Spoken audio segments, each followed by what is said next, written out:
سب کا سب معاملہ جو ہے وہ رب کی طرف سے ہے۔ پھر بعض لوگوں نے یہ کہا کہ اس سے مراد عشر ہے۔ عشر کی تفصیل فقہ کی کتابوں میں موجود ہے، بہار شریعت دیکھی جا سکتی ہے۔ جہاں تک مختصراً بتانے کا تعلق ہے تو مال پر زکوٰۃ ہے، اور زمین کے پیداوار جو غلہ وغیرہ ہوتا ہے اس پر عشر ہے۔ تفصیلی احکامات کے لیے ظاہر بات ہے کہ بہار شریعت کی طرف رجوع کر لیا جائے تو زیادہ آسانی سے بات بن جاتی ہے۔ اور عشر کا مطلب 10واں حصہ ہے، تو اب کتنی مقدار پر ہے، کیا ہے، یہ ساری تفصیلات جو ہے انہیں وہاں جا کے دیکھا جائے۔ اتنی بات ضروری ہے کہ مفسرین نے لکھا ہے کہ یہ جو عشر کا معاملہ ہے یہ ہونا تو یہی چاہیے کہ انفرادی طور پر فقیروں کو نہ دیا جائے، یہ حکومت ہی کو دیا جائے۔ لیکن اب اگر حکومت کے پاس کوئی خاطر خواہ انتظام نہیں ہے یا حکومت نے انتظام نہیں کیا تو اب اس صورت میں ظاہر بات ہے کہ بات بدل جائے گی، کیونکہ زکوٰۃ تو بہرحال دینی ہے۔ حکومت کے پاس اگر لینے کا انتظام نہیں ہے تو اس سے وہ عشر جو ہے ساقط نہیں ہوگا آپ کا، وہ اپنی جگہ باقی رہے گا۔ تو اب اس کے لیے کیا کرنا ہے، یہ ظاہر بات ہے کہ پھر ایک فقہی معاملہ ہے کہ بدرجہ مجبوری ہم اسے کیا کریں گے۔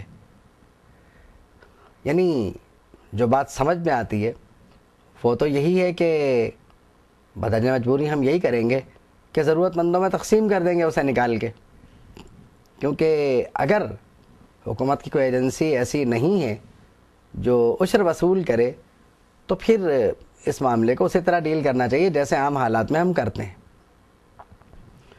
کیونکہ ورنہ یہ بات جو ہے اگر یہ سہولت دے دی جائے کہ حکومت نہیں لیتی تو کوئی بات نہیں، نہ دی جائے تو پتہ چلا کہ جب حکومت لینے کے قابل ہوگی تو بھی لوگ نہیں دیں گے کیونکہ عادت ٹوٹ جائے گی۔ اس لیے بہتر یہی ہے کہ دینے کی عادت برقرار رہے۔ پھر آپ یہ دیکھیں دو ضابطے ہیں، ایک تو یہ کہ تم نے جو کمایا یعنی تمہارے پاس جو روپیہ پیسہ ہے اور اس کے نتیجے میں تمہارا خریدا ہوا جو زیور ہے اس پر تو فرض زکوٰۃ دینی ہے، اور جو زمین میں سے نکالا گیا دوسرا ضابطہ ہے، جو زمین میں سے نکلا اس پہ بھی زکوٰۃ دینی ہے۔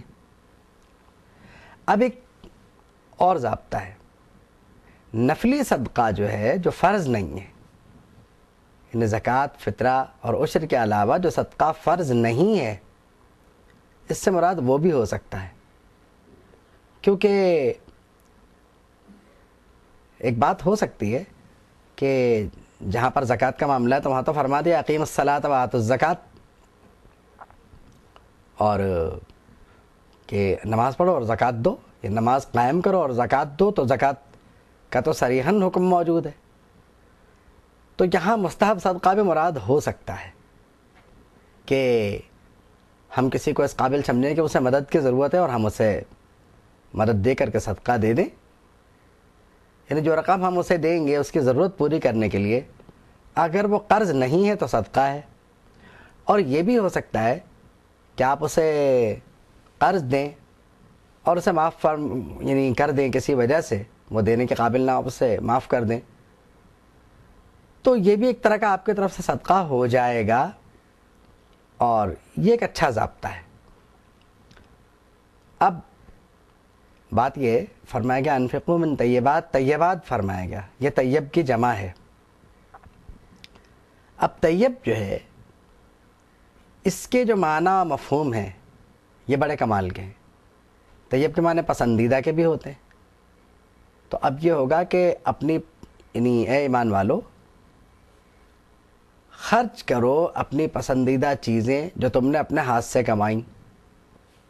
اس میں سبھی کچھ ہو سکتا ہے، کیونکہ انسان کو روپے پیسہ نکالتے ہوئے دکھ تو بہت ہوتا ہے، سوچتا تو وہ بہت ہے کہ یہ بڑا مسئلہ ہے کہ روپیہ پیسہ جو ہے وہ اپنے ہاتھ سے نکال کے خود دو، لیکن مومن نہیں سوچتا۔ اسی لیے یعنی اللہ رب العالمین نے بڑی اپنائیت سے، بڑی محبت سے ارشاد فرمایا جو تم نے کمایا اس میں سے خرچ کرو، یعنی کمائی کے فعل کو ان کی طرف منسوب فرما دیا گیا۔ تو اب جو کمائی کا فعل ہے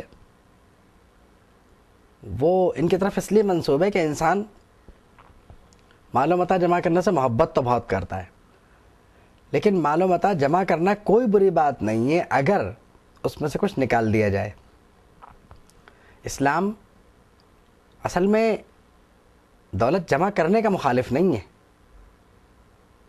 لیکن اس میں اس نے کچھ لوگوں کا بہت تھوڑا تھوڑا سا حصہ میں مقرر فرمایا کہ وہ دے دیا جائے, اس کے بعد جمع کر لی جائے, کوئی حرج نہیں ہے. تو یہ جو ایک اصول ہے کہ وہ جمع کر دو, اس کے بعد جو چاہو تم اپنے پاس رکھ لو, کوئی ایسا مسئلہ نہیں ہے. کیونکہ آپ دیکھیے کہ آگے چل کے یعنی اس موضوع پر ایک گفتگو ہم کریں گے کہ صحابہ رضی اللہ تعالیٰ عنہم کے صدقے کا کیا حال تھا. کیونکہ آپ کے پاس دولت کا نہ ہونا, جیسے حدیث شریف میں آتا ہے کہ ہو سکتا ہے کہ محتاجی انسان کو کفر تک لے جائے.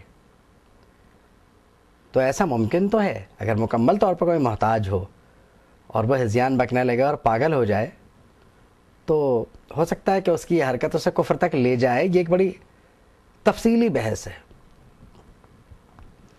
میں یہ نہیں کہہ رہا کہ بہر صورت آپ کو دولت حاصل کرنی چاہیے, اور میں یہ بھی نہیں کہہ رہا کہ اگر دولت نہ ہو کسی کے پاس تو معاذ اللہ وہ کافر ہو جاتا ہے, ایسا بھی نہیں ہے. مطلب یہ ہے کہ ایسی بہت سے مثالیں موجود ہیں جنہوں نے غربت میں زندگی گزاری اور بہت اچھی زندگی گزری, کوئی ایسا مسئلہ نہیں ہوا ان کے لیے. کیونکہ دیکھیے ضرورت اور چیز ہے, دولت اگر بقدر ضرورت ہے تو اور بات ہے, اور اگر دولت ضرورت سے زائد ہے تو پھر معاملہ دوسرا ہے. دولت اگر ضرورت سے زیادہ ہے تب بھی اس بات کا خطرہ موجود ہے کہ انسان کفر تک چلا جائے. یعنی وہ بات تو اپنی جگہ ہے کہ یعنی وہ بات کہ محتاجی جو ہے وہ انسان کو کفر تک لے جاتی ہے, وہ تو اپنی جگہ ہے. لیکن بہت زیادہ غنا یا بہت زیادہ دولت بھی لے جاتی ہے انسان کو, کیونکہ اگر وہ اللہ سے غافل ہو جائے اور یہ کہے کہ سب کچھ میرا ہے, سب میں نے جمع کیا ہے, تو بس وہاں بھی گیا معاملہ. مثال کے طور پر قارون کا معاملہ آپ کے سامنے ہے کہ اس کو اپنی دولت پہ کتنا غرور تھا, آخر میں کیا ہوا. اور بھی آپ کو کئی مثالیں مل جائیں گی. اگر صاحب ایمان کے پاس دولت ضرورت سے زائد ہے اور وہ سب کے حقوق ادا کرتا ہے تو پھر آپ اسے کچھ نہیں کہہ سکتے. اب فرمایا ولا تیمموا الخبیث, اور گندی چیزوں کو, ناپاک چیزوں کو طیب سے نہ ملاؤ. یعنی جو تم خرچ کر رہے ہو پاکیزہ مال خرچ کرو, طیبات فرمایا تھا نا, ولا تیمموا الخبیث منہ تنفقون. جو تم خرچ کر رہے ہو اس میں ناپاک چیزیں مت ملاؤ. کیوں؟ وَلَسْتُمْ بِآخِذِهِ إِلَّا أَن تُغْمِضُوا فِيهِ. اب اس کا مفہوم بآسانی یہ لیا جا سکتا ہے کہ اس سے وہ چیزیں مراد ہیں کہ جو اگر تم کو دے دی جائیں تو تم نہیں لوگے. ہاں کچھ رو رعایت کر کے, چشم پوشی کر کے لے لو تو بات دوسری ہے, لیکن صحیح بات تو یہ کہ تمہارا دل بری چیز کو لینا پسند نہیں کرے گا.